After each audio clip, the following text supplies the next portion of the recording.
Buenas tardes, yo soy Alicia del Frade, soy profesora asociada de la Cátedra de Enfermedades Infecciosas de la Facultad de Ciencias Médicas de la Universidad Nacional de Rosario. El tema que vamos a tratar es tripanosomiasis americana o enfermedad de Chagas-Massa. Tripanosomiasis humanas son infecciones crónicas endémicas producidas por parásitos protozoarios flagelados de la familia de los Trypanosoma mastidae y transmitidos por artrópodos hematófagos. Existen dos continentes diferentes donde las podemos hallar y uno es el continente americano, la tripanosomiasis americana, cuyo agente causal es el Trypanosoma cruzi y produce la enfermedad de Chagas-Massa.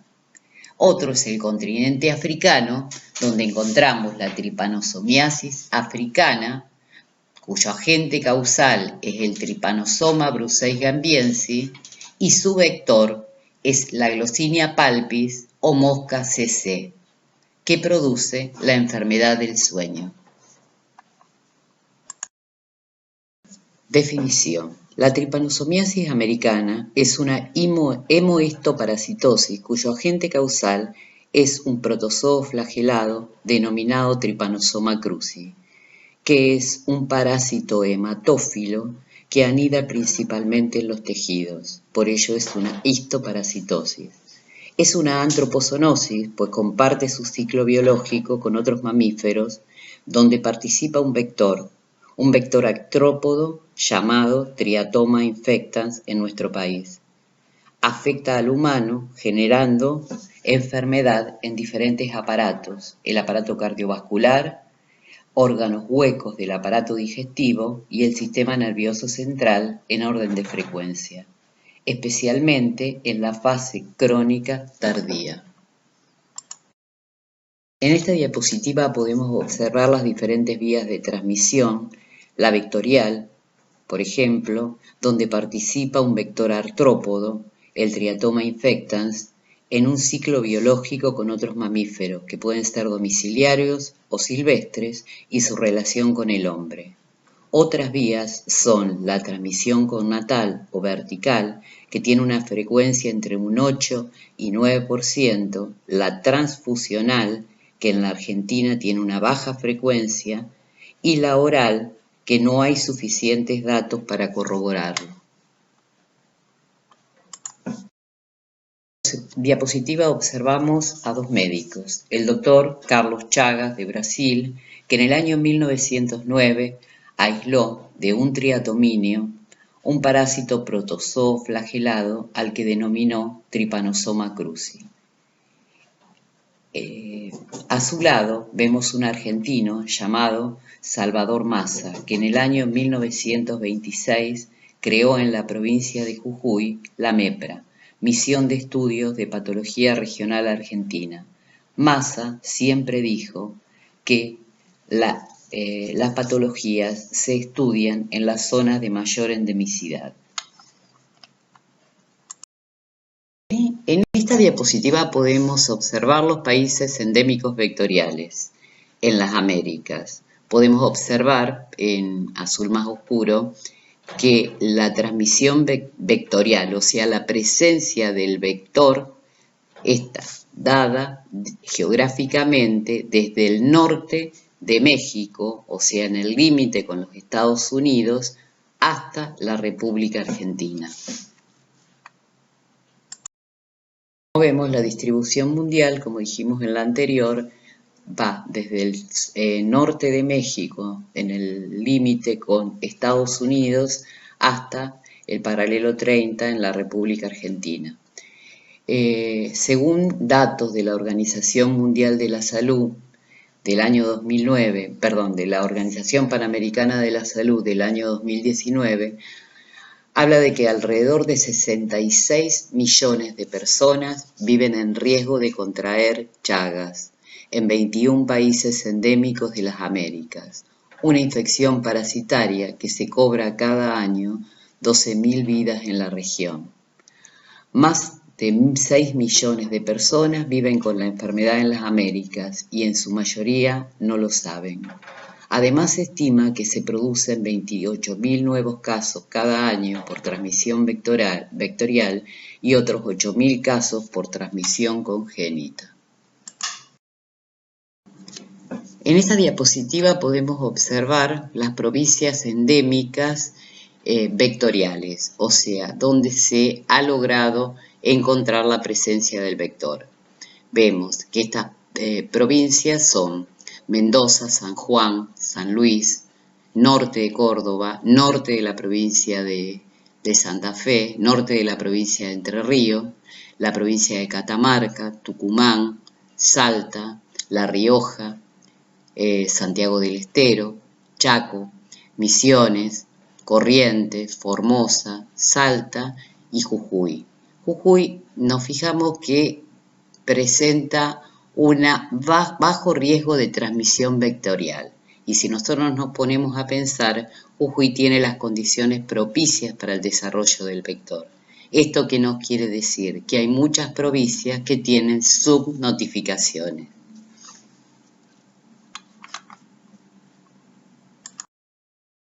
En esta diapositiva, según datos de la OPS del año 2006, la situación en la Argentina. Se estima que en la Argentina hay una prevalencia de infectados en la población general de 4.1%, que equivaldría a 1.600.000 personas, de las cuales 1.300 casos anuales de chaga vectorial se observan en zonas endémicas, esto contando con un subregistro. Como veíamos en blanquito la provincia de Jujuy, no es que en Jujuy no exista el Chagas vectorial, sino que hay un subregistro.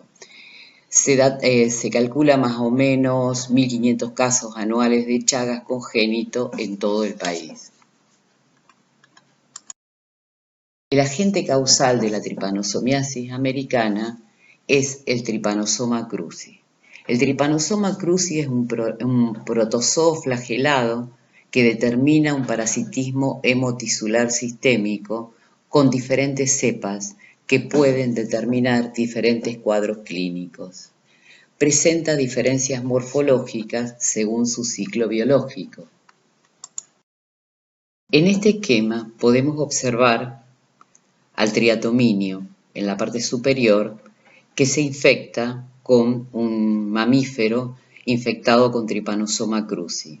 En el intestino, o sea, en el interior de este vector, comienza su desarrollo microbiológico, adquiriendo el estadio de epimastigote. En 30 a 60 días adopta la forma de tripomastigote metacíclico infectante que si ingresa al mamífero por efracciones de la piel o por tener contacto con la conjuntiva ocular, en su sangre se porta como tripamastigote y en los tejidos es fagocitado por macrófagos tomando la forma de amastigote que puede desenquistarse determinando parasitemias transitorias.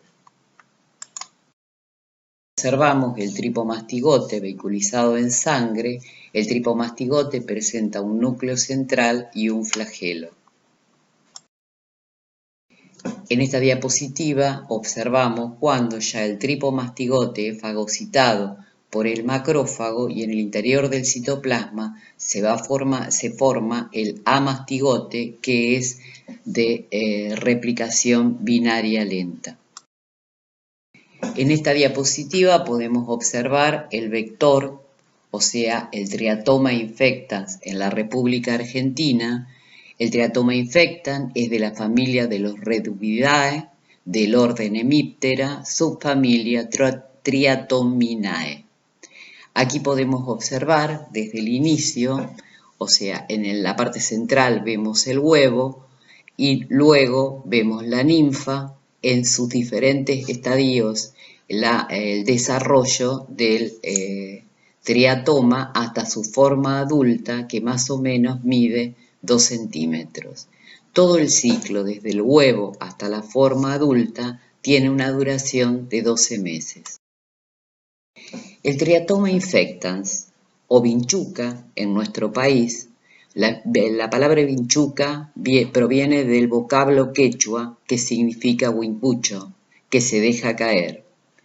El Triatoma infectans tiene la característica de ser un artrópodo hematófago que habita regiones entre 300 y 3000 metros sobre el nivel del mar.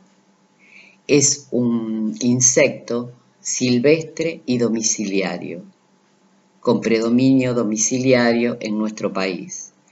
Es de hábitos nocturnos, tiene hábitos tácticos que ya vamos a observar, que le permiten la gran adaptabilidad, no tiene preferencia estacional, o sea que se puede presentar tanto en enero, o sea en verano, como en primavera, otoño, invierno. Prefiere las guaridas oscuras y secas y tiene una resistencia a la inanición hasta 8 meses. Dijimos que tenía una gran adaptabilidad. Son artrópodos que fueron cambiando entomológicamente y hoy están dotados de sensores de temperatura, especialmente en sus antenas, tienen atracción por el dióxido de carbono, que es lo que exhalamos mientras respiramos, tiene detectores de ácido láctico que son eliminados por nuestra piel y detectores de movimiento.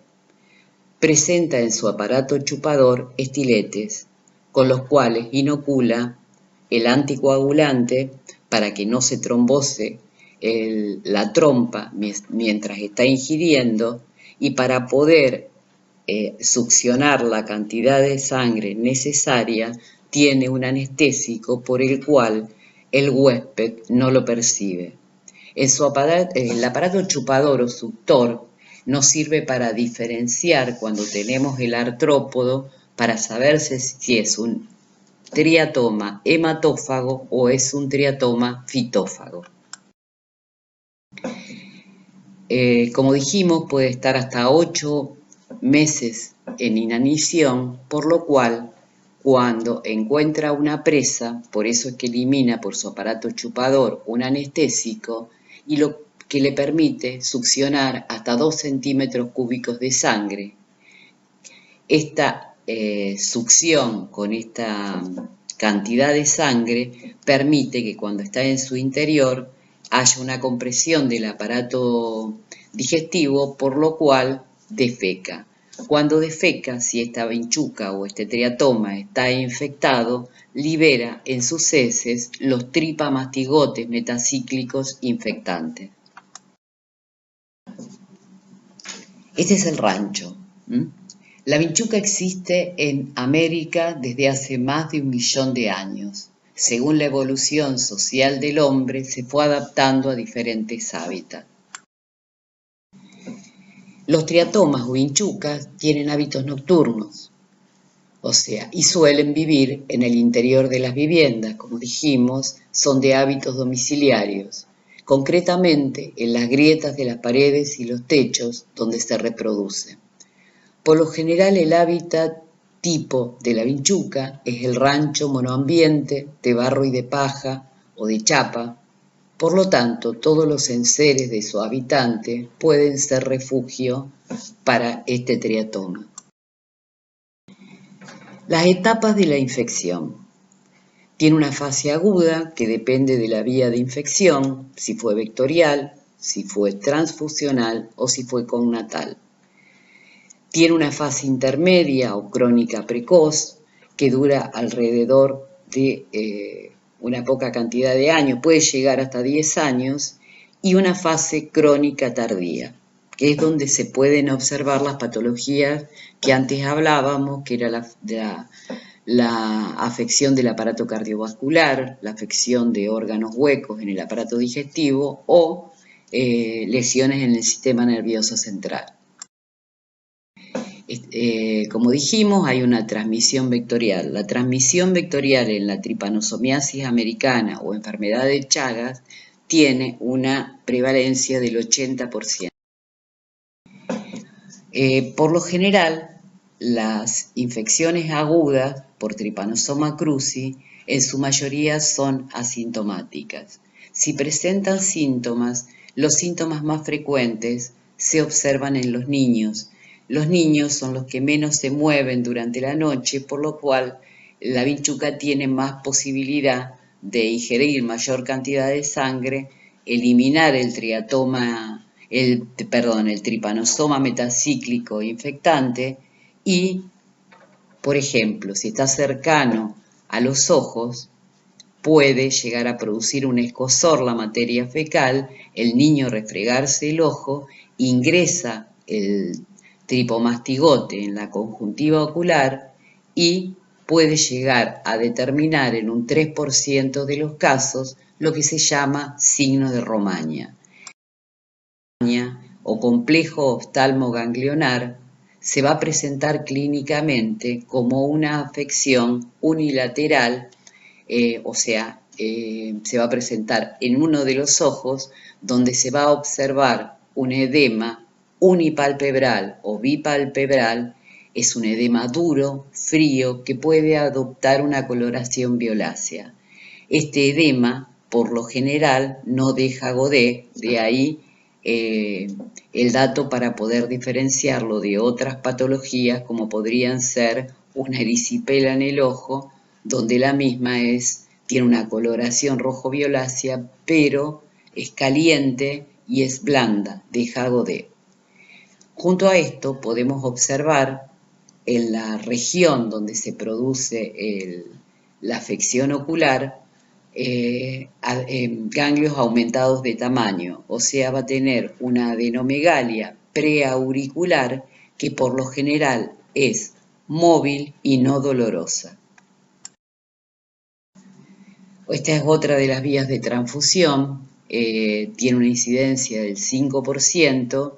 Existe una ley en la República Argentina desde 1983, la ley 22990, por la cual se controla obligatoriamente la sangre en banco de sangre con dos métodos serológicos que pueden ser la hemaglutinación indirecta y el enzimo inmunensayo.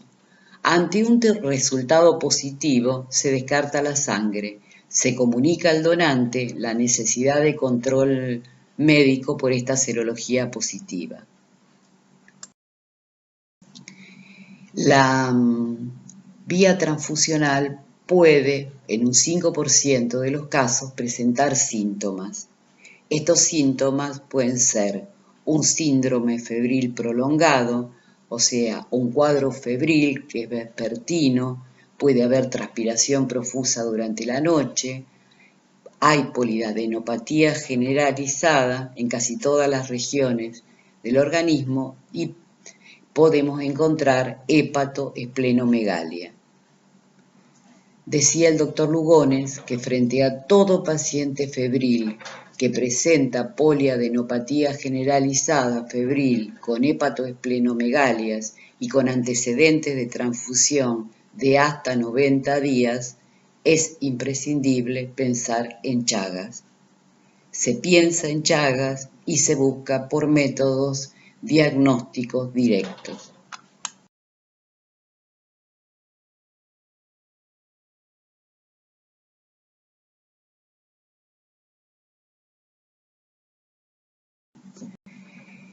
Esta diapositiva es para ver que en nuestra América, en nuestros 21 países de América, por lo general es vectorial, pero que hay países donde no existe el vector y que se considera una enfermedad emergente, pues en la década fines del 80 y en el 90 se produjo inmigraciones de países latinoamericanos hacia otros países como Estados Unidos, Canadá, Europa, Japón, Australia, donde estos inmigrantes viajaban, donaban su sangre y lo que no se conoce no se busca y lo que no se busca no se encuentra. Por lo cual hoy el Chagas es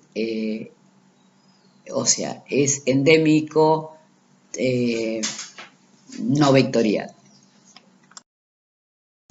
Otra de las vías de transmisión es la transmisión vertical, que da de un 8 a un 9%, que aumentó su frecuencia desde que se sancionó la ley 26281/2007, donde encontraremos, o sea, después vamos a pasar la ley y vamos a ver lo que figura en esta ley.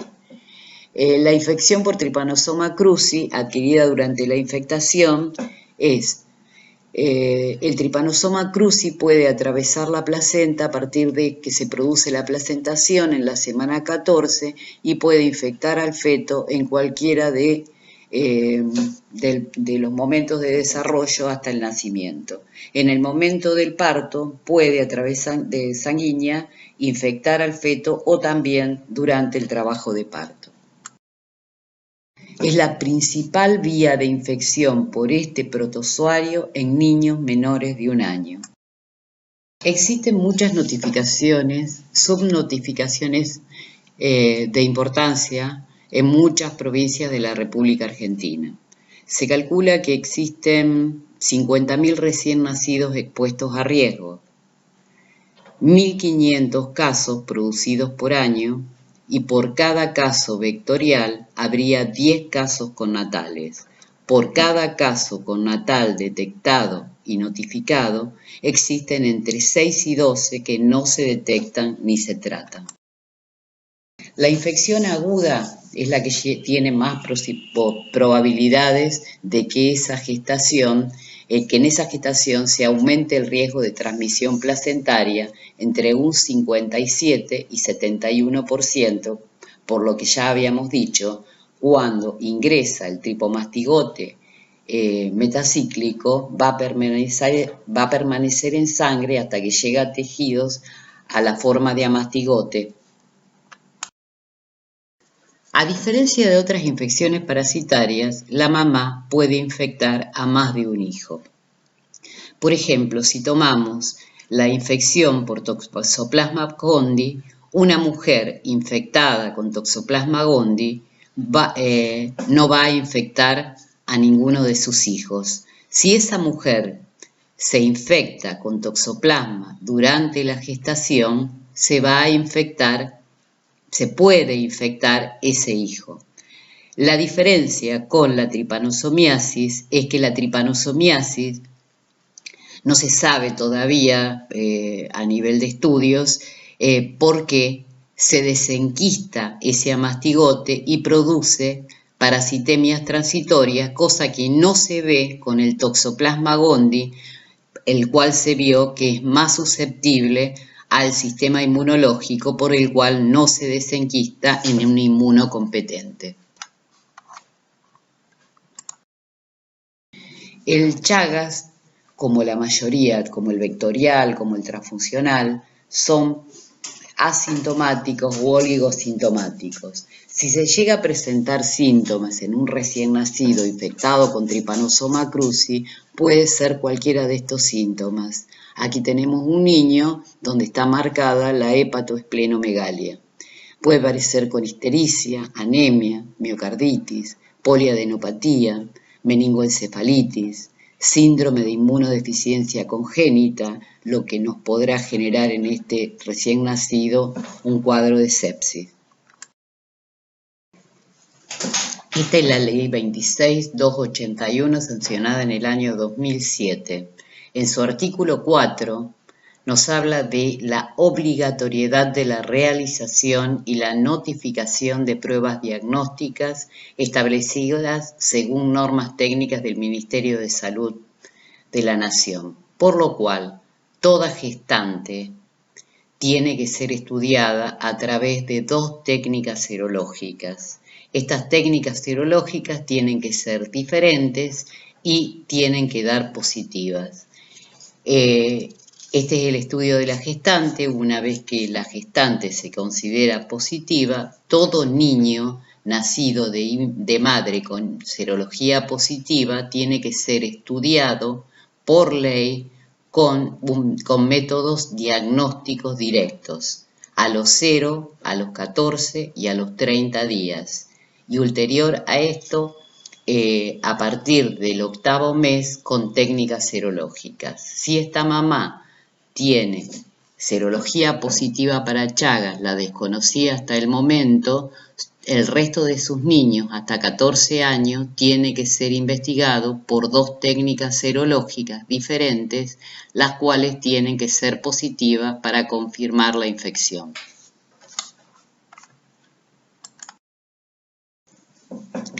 Es importante en el consultorio para saber, no solamente la gestante, sino en todo individuo que desconoce su infección por Trypanosoma cruzi, preguntarle si proviene de zonas endémicas vectoriales, como ya vimos en la República Argentina. También preguntarle si no proviene de zonas endémicas vectoriales, dónde nació su mamá, dónde nació su abuela materna. Es importante también preguntarle si recibieron transfusiones de sangre en zonas donde se corre el riesgo de no saber si fueron demasiado bien estudiadas o si fueron estudiadas con una sola técnica serológica. Estas son las determinaciones serológicas o técnicas serológicas que se pueden utilizar. Son la hemaglutinación indirecta, aglutinación directa, fijación de complemento o técnica de Machado de Herrero, de baja sensibilidad, el enzimo inmunoensayo o ELISA e inmunofluorescencia indirecta, que son los que tienen mayor sensibilidad.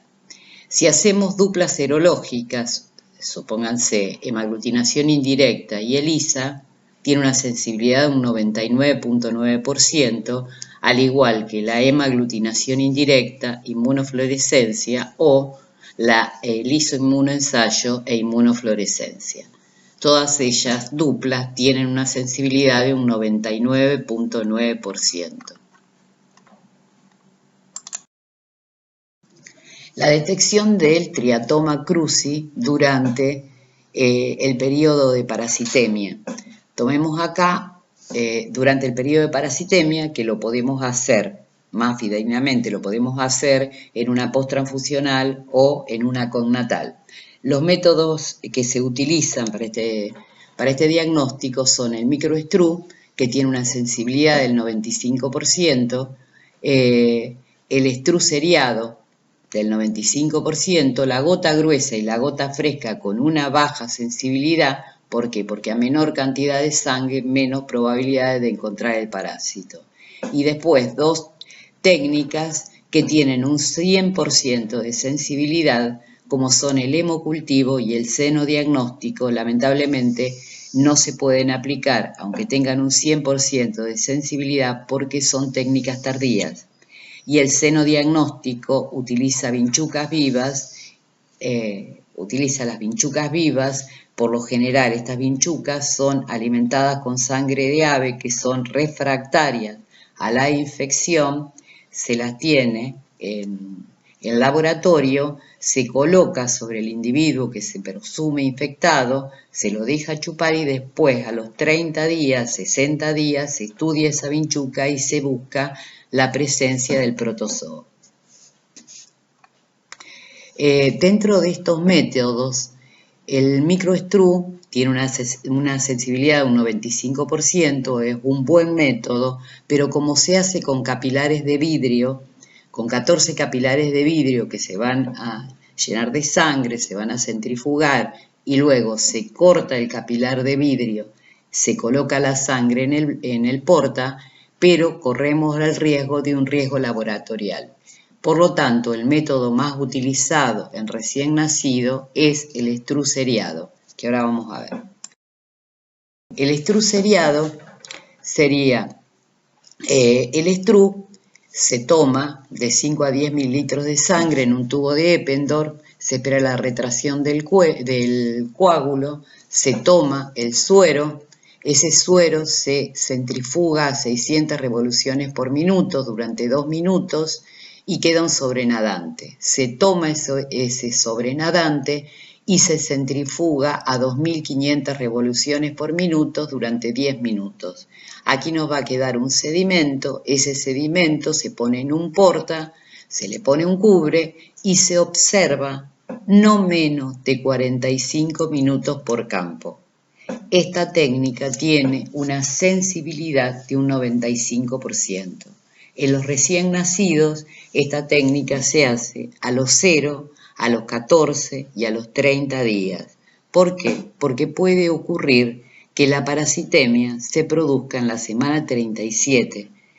En la semana 37 va a empezar a seguir su ciclo biológico en sangre y podemos llegar a encontrarlo recién a los 30 días posteriores a la infección. Este cuadro es muy interesante porque en él podemos ver cómo a medida que disminuye la probabilidad de rescate directo, aumenta la probabilidad de rescate indirecto. Vemos la curva decreciente de 100, o sea que tenemos un 100% de probabilidades de encontrarlo al nacimiento y vamos a ver que tenemos un 20% de encontrarlo a los 2 años. Cosa diferente es, en un principio yo tengo IgG maternas, no puedo hacer un diagnóstico a través de anticuerpos porque no son inmunoglobulinas propias del niño, sino de su madre. Se calcula que recién a partir del 6º mes el niño empieza a tener inmunoglobulinas propias, por lo cual se tomó los 8 meses como protocolo para realizar la doble serología en los niños. En este diagrama podemos ver el neonato. O sea, nace el niño a los 0, a los 14 y a los 30 días se le realiza una prueba directa, microestruo o estru. Si ese microestruo o estru es positivo, si así encontramos la presencia del tripomastigote, se considera positivo y va a tratamiento. En el caso de no hallar en el día 0, en el día 14 o en el día 30 y todos vienen negativos, a los 8 meses se le hace una dupla serológica, ya vimos, enzimo inmunoensayo y ELISA y enzimo inmunoensayo, y las dos pruebas nos dan negativas, consideramos niño no infectado. Si este niño tiene más de 8 meses, porque no fue detectado al nacimiento, se le debe realizar, como ya dijimos, la dupla serológica. Si esa dupla serológica viene negativo, se vuelve a repetir a los 12 meses y si viene negativo, se considera niño no infectado. Es importante a tener en cuenta esto porque todo niño que fue detectado y tratado al mes de vida, o sea, durante el primer mes de vida, tiene una probabilidad de negativizar del 100%. Como ya hablamos antes de las diferentes fases, posterior a la primera fase o fase aguda, entra en un periodo latente o indeterminado llamado crónico precoz desde hace algunos años. ¿Qué significa? Que hay una lenta multiplicación parasitaria intracelular, pero por lo general no presenta signos clínicos. En el 80% de los casos puede durar toda la vida asintomático y sin presentar el periodo en la fase de crónico tardío, sin patologías del aparato cardiovascular, ni digestivo, ni del sistema nervioso central. En el periodo crónico tardío, que ocurre 10 o más años después de la primoinfección, se puede producir en un 20% de los casos daño irreversible a nivel cardíaco, a nivel de órganos huecos del aparato digestivo o en el sistema nervioso central. El 25% de los infectados pueden tener una cardiopatía de curso crónico donde sobresalen 3 elementos: las disritmias, la cardiomegalia o la insuficiencia cardíaca congestiva. La muerte súbita, expresión clínica de la carditis crónica chagásica, ocurre en el 40% de áreas endémicas rurales, pero por lo que sabemos es un subregistro porque no se pueden detener datos precisos. La miocardiopatía chagásica tiene una metodología diagnóstica que es estudiar a esa persona cuando encontramos signos cardiológicos, buscar los antecedentes epidemiológicos, como dijimos anteriormente, si nació en zona endémica vectorial, si es hijo de mamá, nieto de abuela con serología positiva, si tiene antecedentes de transfusiones de sangre, se le realiza serología. Esa serología, como ya dijimos, se realiza con varias técnicas serológicas, de las cuales 2 técnicas serológicas tienen que ser positivas. Se busca una clínica, se le realiza el electrocardiograma, radiografía de tórax y ecocardiograma. Como ya dijimos, otras formas de patología de la enfermedad crónica se relacionan con las lesiones hipertróficas del tubo digestivo o megavíscera, especialmente megaesófago y megacolon. En estos casos existe denervación o destrucción neuronal que trastorna el funcionamiento peristáltico de la musculatura. Se presenta hipertrofia muscular con una ulterior atrofia y fibrosis. Hay una distensión del músculo liso y un aumento considerable de los órganos. Las fibras musculares se desintegran, otras veces se observan nidos de parásitos y en los focos inflamatorios se encuentran infiltrados de linfocitos e histocitos. La destrucción neuronal lleva a las alteraciones de los plexos mientéricos. El mecanismo por el cual se destruyen las células ganglionares aún no se conoce.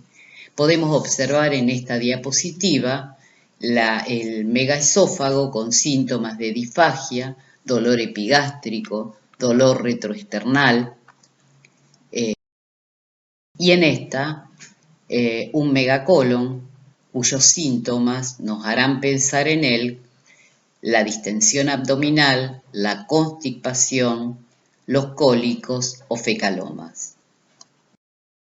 Otra de las menos frecuentes de las 3 es la afectación del sistema nervioso central.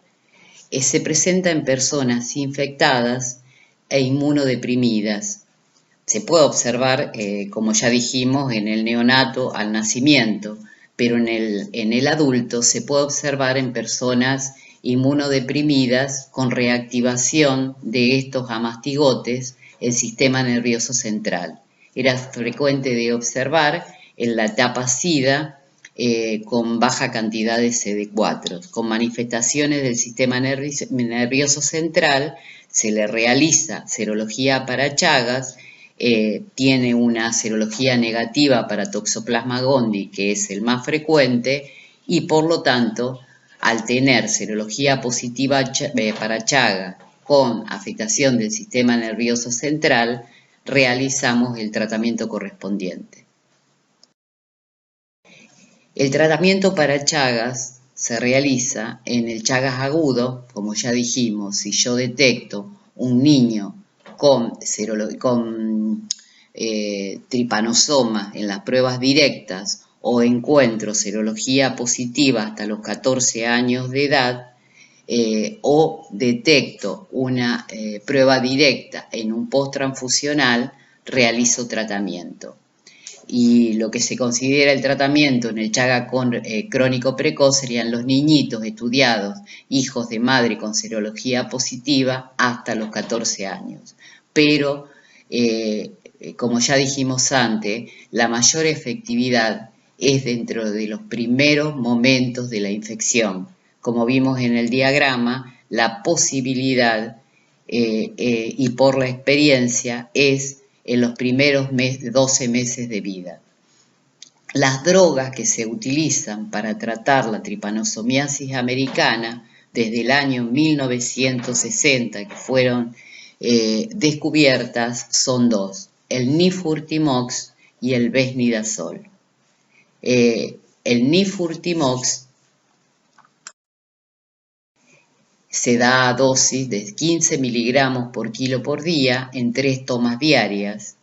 El tiempo de administración es de 60 días y puede llegar a producir alteraciones inespecíficas como anorexia, pérdida de peso, puede presentar una polineuropatía, puede producir náuseas, vómitos, cefaleas, mareas o vértigo. Es importante durante estos 60 días el control hematológico y hepático periódico. De las drogas, el besnidazol se da a dosis de 10 miligramos por kilo por día, son administrados en 2 tomas diarias y el tiempo de administración es de 60 días, ya se unificó, son 60 días tanto para el nifurtimox como el besnidazol.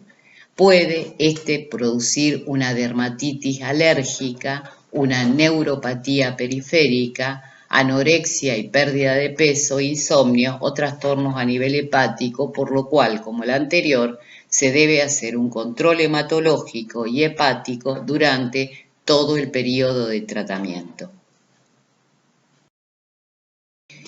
Este es el caso de una dermatitis por reacción adversa al besnidazol. Yo tengo la historia de 2 niñitas de 7 años, una de 7 y otra de 5, que las dos fueron tratadas, hijas de madre chagásica, y fueron tratadas con besnidazol y se produjo reacciones a nivel cutáneo, por lo cual se suspendió el besnidazol y tuvimos la oportunidad en ese momento de tener nifurtimox y se las trató con nifurtimox. Esto es importante tener en cuenta porque hasta el 2007 toda persona que tenía que hacerse un examen laboral se le realizaba serología para Chagas. En el año 2007 se sancionó esta ley, la 26281, por la cual en el artículo 5 se prohíbe realizar reacciones serológicas para determinar la infección chagásica a los aspirantes a cualquier tipo de empleo o actividad. Por ejemplo, había chicos que querían ingresar a realizar educación física y al tener serología positiva para Chaga, se los descartaba. En el artículo 7 nos habla de que los establecimientos sanitarios oficiales deben practicar sin cargo alguno los exámenes a que se refiere el artículo 4, que habíamos visto que era la serología en la mamá gestante, los exámenes directos en las personas con una sintomatología y donde se detecte Chagas agudo, y todo menor de 14 años, hijo de mamá chagásica, así como también el tratamiento antiparasitario específico. En esta diapositiva podemos ver que hay enfermedades tropicales desatendidas y entre ellas se encuentra la enfermedad de Chagas. Como ustedes ven, por ejemplo, la dracunculosis, que es una parasitosis que se encuentra en el África, filariasis linfática o onchocercosis, la ceguera de los ríos, que se encuentra en América, la esquistosomiasis, que es una patología parasitaria que se encontraba en las Guyanas y por la construcción de represas hidroeléctricas ya la tenemos en el delta del Plata, las hemiltiasis transmitidas por el suelo, la cisticercosis, la asteniasis, la equinococosis humana, la mayoría patologías parasitarias que se consideran enfermedades tropicales desatendidas. Decía el escritor Eduardo Galeano, no estalla como las bombas, ni suena como los tiros, como el hambre mata callando, como el hambre mata a los callados, a los que viven condenados al silencio, mueren condenados al olvido. Tragedia que no suena, enfermos que no pagan, enfermedad que no vende. El mal de Chagas no es negocio que atraiga a las industrias farmacéuticas, ni es tema que interese a los políticos ni a los periodistas. Muchas gracias.